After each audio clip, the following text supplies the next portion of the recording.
Ada yang grogi. Selanjutnya kami panggil yang grup di Syarhil Quran Arena Utama dengan nomor penampilan Laki-laki. peserta SI 908 akan membawakan judul syarahan pendidikan berkarakter dalam berbasis Al-Quran. Sekali lagi kami panggil grup terakhir dengan nomor penampilan peserta SI 908 akan membawakan syarahan pendidikan berkarakter dalam berbasis Al-Quran. Kita berikan aplaus yang meriah.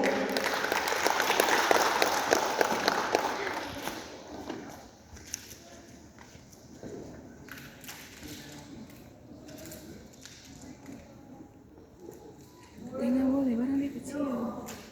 Nanti ketutup itu. Yang pensyarah di mana? Bukan di tengah yang pensyarah. Ntar dia di tengah kayaknya.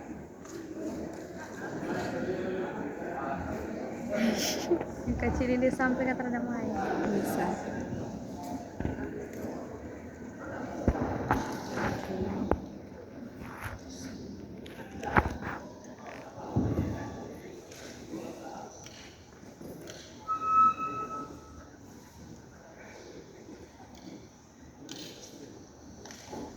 Assalamualaikum warahmatullahi wabarakatuh. Waalaikumsalam warahmatullahi wabarakatuh. Innal hamdalillah nahmaduhu wa nasta'inuhu wa nastaghfiruh wa na'udzu billahi min shururi anfusina wa min sayyiati a'malina. Man yahdihillahu fala mudilla lahu wa man yudlilhu fala hadiya lahu.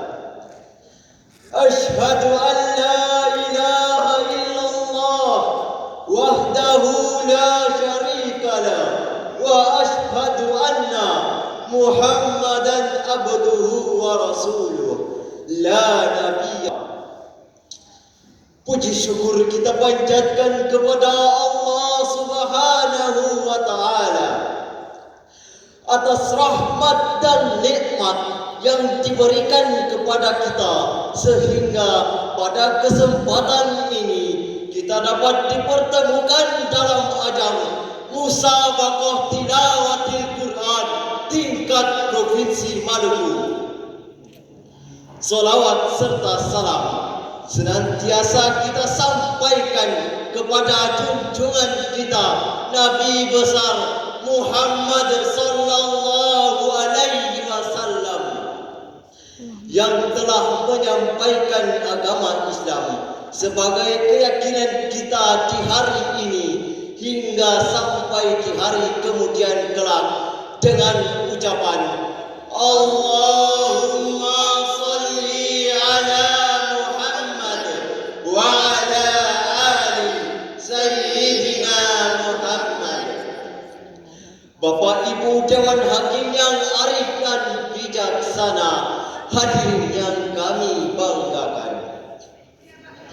Seorang tokoh cendekiawan Muslim Indonesia, Bapak Profesor Dr. Haji Amin Rais, yang sekaligus sebagai tokoh reformasi Indonesia mengungkapkan bahwa Islam saat ini, terutama di Indonesia, mengalami banyak kemunduran jika dibandingkan dengan umat-umat lain di berbagai belahan dunia.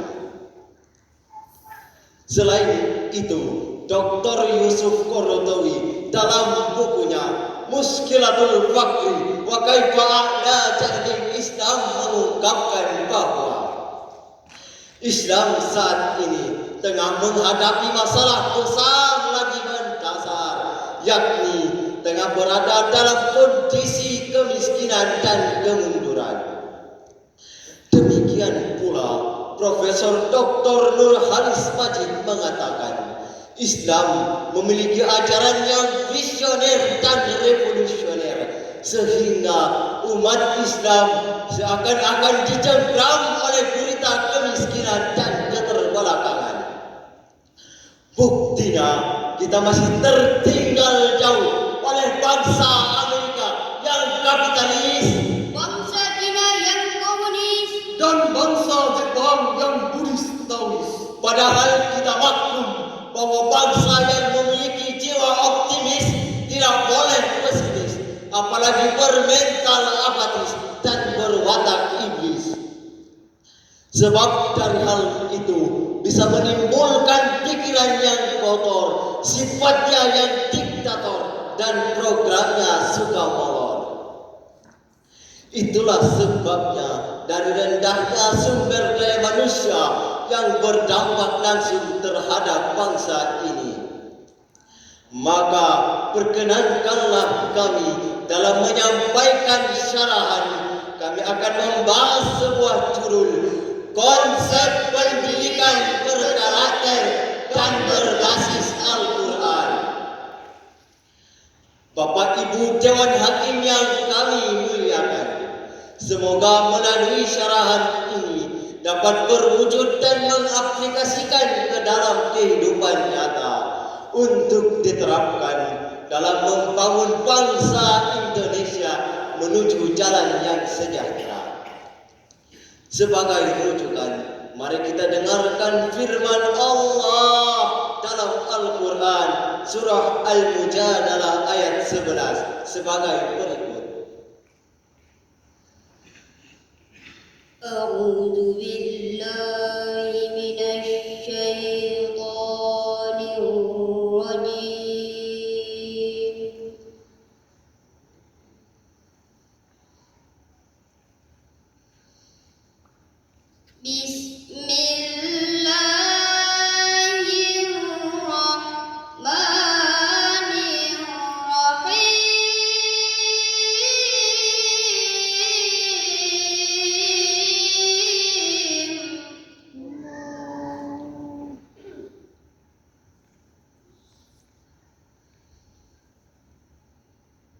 Ya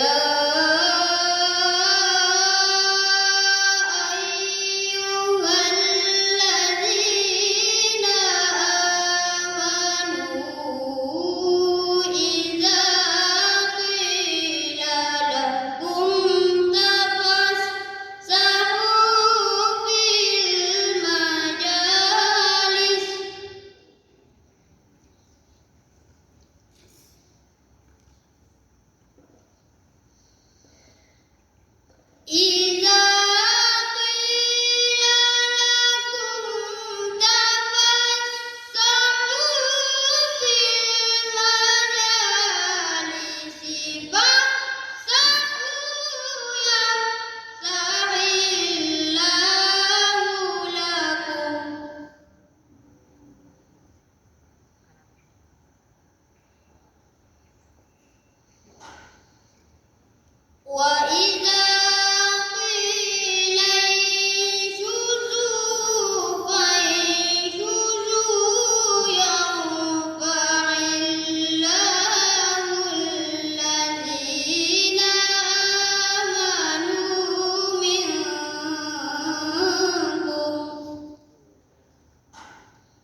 dikatakan kepadamu, berilah kelapangan di dalam majelis-majelis, maka lapangkanlah, niscaya Allah akan memberi kelapangan untukmu. Dan apabila dikatakan berdirilah kamu, maka berdirilah, niscaya Allah akan meninggikan orang-orang yang beriman di antaramu dan orang-orang yang memiliki ilmu pengetahuan beberapa derajat. Dan Allah Maha mengetahui apa yang telah kamu kerjakan. Dewan Hakim yang kami muliakan, hadirin yang berbahagia. Sejalan dengan ayat tersebut, maka Rasulullah Sallallahu Alaihi Wasallam mengingatkan kita bahwa yal asasul lahutiyu li khalqi mawadid basyariyatan jayyidah. Hadis tadi merupakan landasan teologis dalam mewujudkan sumber daya manusia yang berkualitas untuk membangun bangsa, yakni melalui peningkatan yang penuh dengan pendidikan yang berbasis dengan keimanan. Menurut Dr. Muhammad Sulaiman Al-Aqsari dalam Sufat At-Tafsir Al-Karim, beliau menjelaskan, barang siapa dalam diri seseorang memiliki iman dan ilmu, maka Allah akan mengangkat derajat keimanannya dan kemudian kadar ilmu pengetahuannya beberapa derajat. Oleh sebab itu, kita harus menciptakan pendidikan yang mampu memperdayakan iman dan ilmu, sehingga nantinya akan lahirlah sumber daya manusia yang handal dan profesional.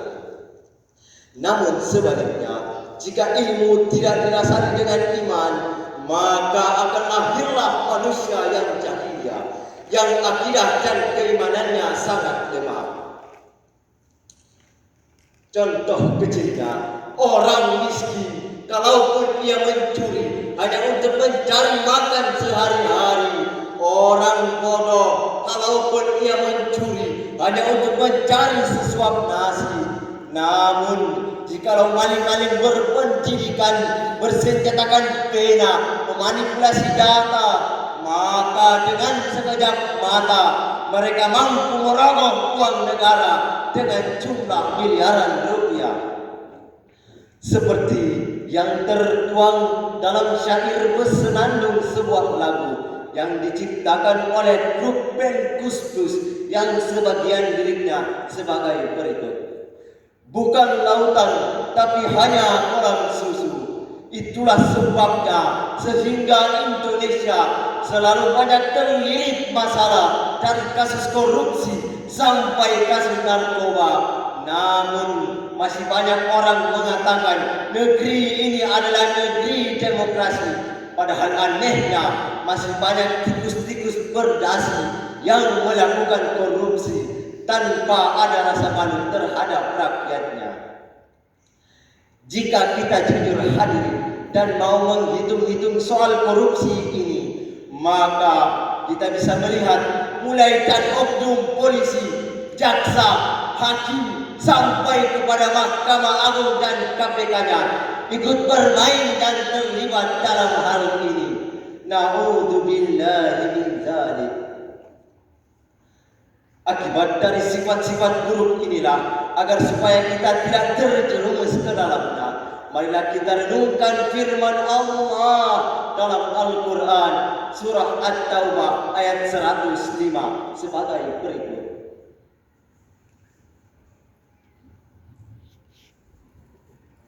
Wa qul i'malu fasayarallahu amalakum wa rasuluhu wal mu'minun.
وينبئكم بما كنتم تعملون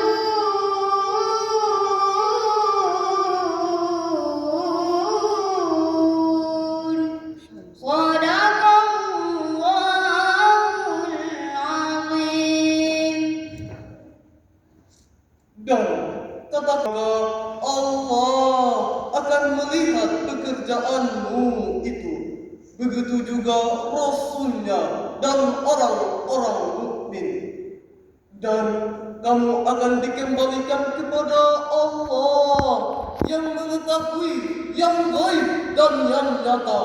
Lalu diberitakannya kepada kamu apa yang telah kamu kerjakan.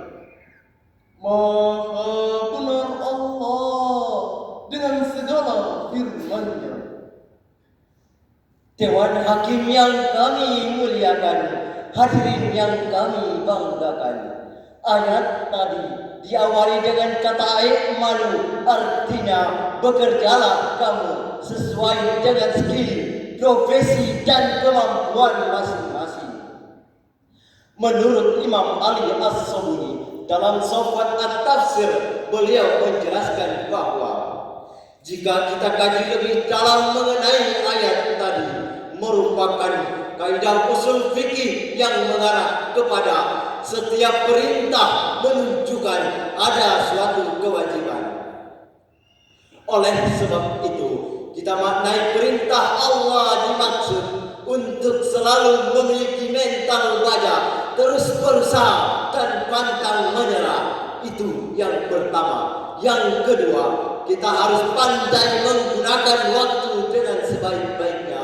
Dan yang ketiga, kita harus bekerja lurus dan tulus, karena yang kita kerjakan untuk kemajuan negara dan bangsa menuju Indonesia yang baldatun, thayyibatun wa rabbun ghafur. Akhirnya, kepada Allah kami meminta bimbingan dan pertolongan. Kaidah usul fikih mengatakan setiap perintah menunjukkan ada suatu kewajiban. Oleh sebab itu, wajib bagi kami bertiga, saudara-saudara sekalian, dan seluruh insan yang beriman untuk selalu bekerja dan berusaha menurut kualitas masing-masing. Demikian syarahan ini kami sampaikan. Banyak salah kami mohon maaf. Akhir kata, billahi taufiq wal hidayah, waridha wal inayah. Wassalamu alaikum warahmatullahi wabarakatuh. Waalaikumsalam warahmatullahi wabarakatuh.